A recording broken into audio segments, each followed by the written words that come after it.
The Haunting of Hill House is a classic example of psychological horror. It explores the fragile state of the human mind and the ways in which fear and paranoia can affect one's perception of reality. The house itself is depicted as a force that preys on the characters' psyches, leading to psychological unraveling. The novel takes this idea of losing one's mind and brings it to life in the character of Eleanor. We never truly know if the house is causing the madness or if it's all in her head. Perhaps years of taking care of her mother and being verbally abused by her sister has taken its toll on Eleanor, or is she simply being haunted by an unseen spirit? The real horror comes from the tragedy that she thinks she is escaping her stultifying family situation, but can't escape her own mind.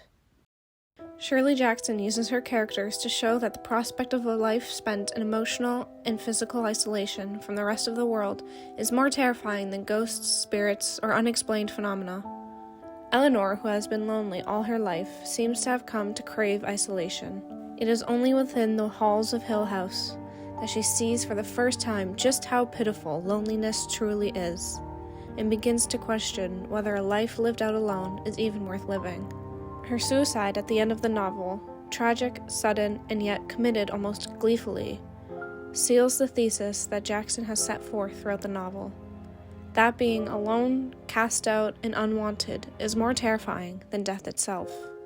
All of the characters in Hill House come to the haunted manor for a reason.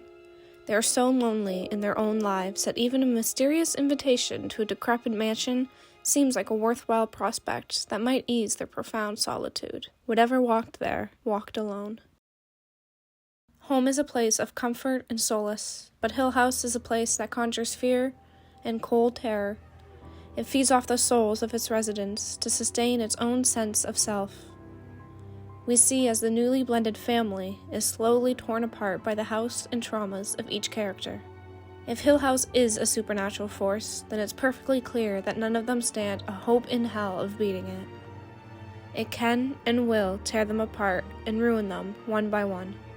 The Haunting of Hill House emerged during a period of familial reimagination.